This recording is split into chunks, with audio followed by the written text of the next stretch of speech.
education from 44 to 45 is something to look at. Education, as we know, need to come to 2020. We all know this antiquated, outdated, man cave education is not working at all. But as a mom, as well as an educator, I've always supported homeschooling. It behooved me to go to college to learn effective learning techniques. But since I'm in this impoverished zip code, in its curriculum, it's not executed. We all know that. Do people need a paycheck? Do people need their bills and notes paid? Of course they do. I do. But not at the maltreatment and malpractice of generations.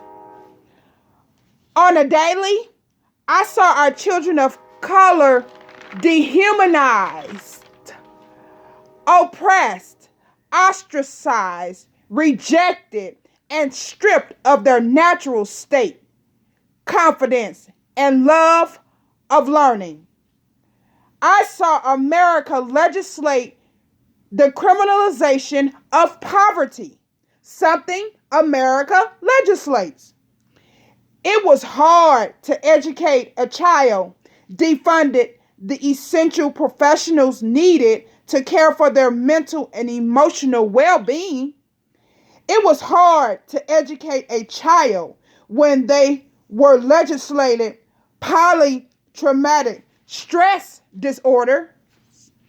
It was hard to educate a child whose family was evicted during the middle of the night, but yet they was at school the next morning.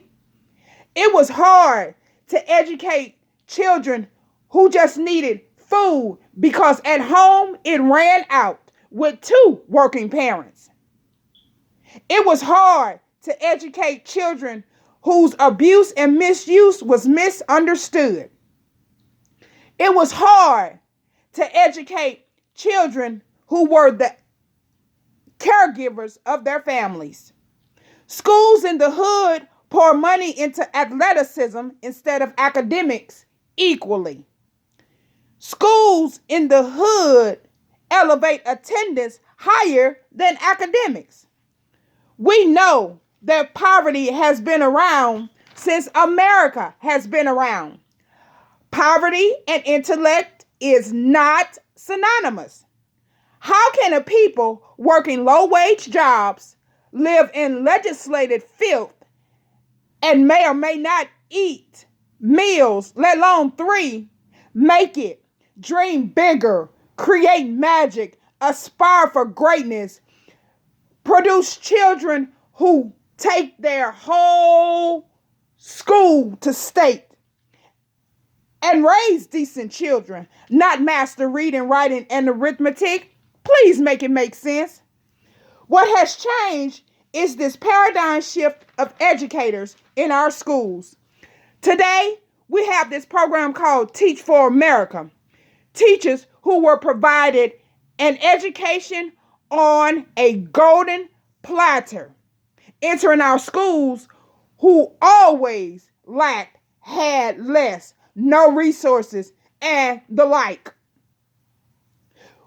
They come in with these same expectations and mentality that they had, and that has proven to not work. We are used to not having.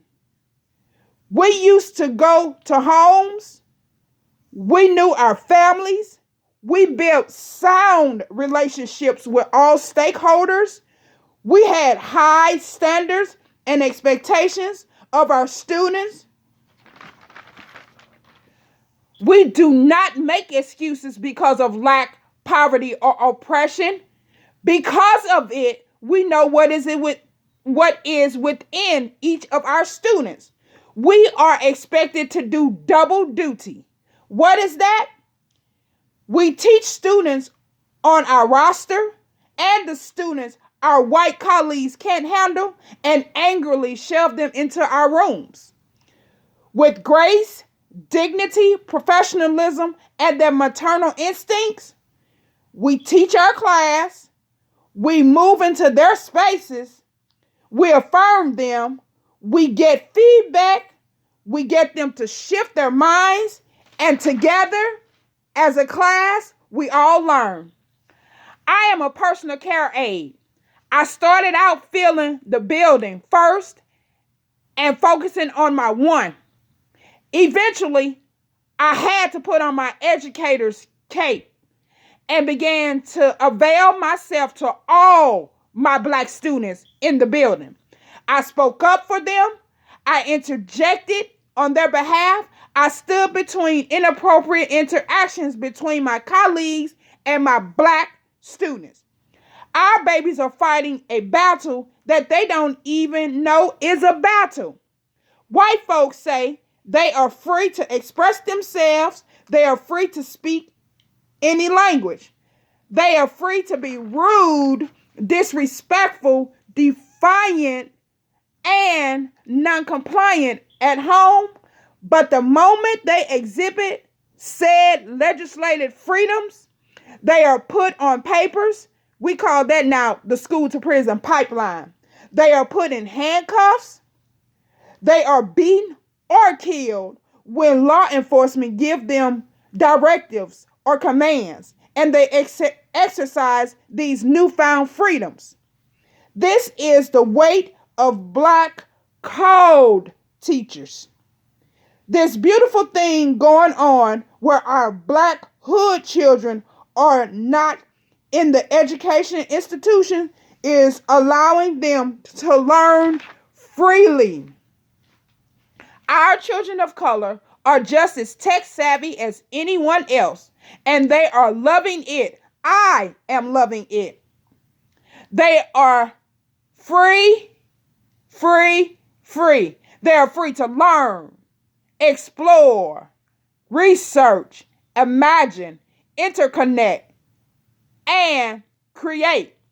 To our college students in America today, hold your heads up high, wipe your tears, and understand your power within. Your matriculation was genuine, earned, sincere, and hard as hell.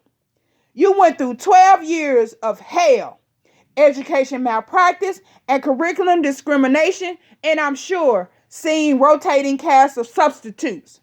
Yet, you stole your education in the face of college scandals. When I say stole, I'm speaking on the garment on your graduation robe. You are an honorary degree holder. 400 years of mastery, magic, producing, creating, and being magical. Yes, you are home from college. Understand, America no longer have the jobs we once had. So a degree for what?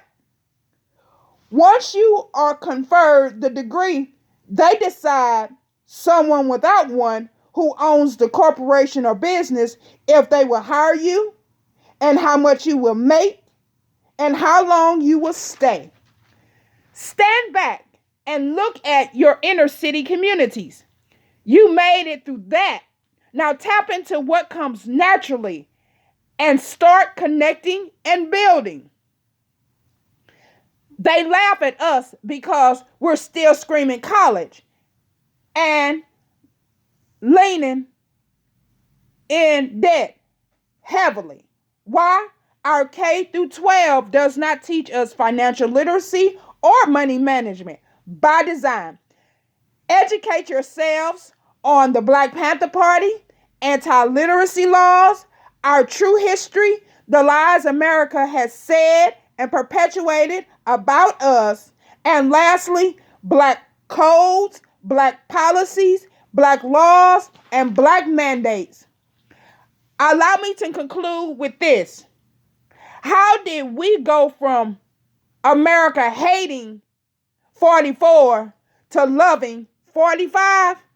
44 was us on steroids, and 45 is whites on steroids. So I ask, how do we go from here to interconnect with everybody in our community that they have us warring against? I say formation,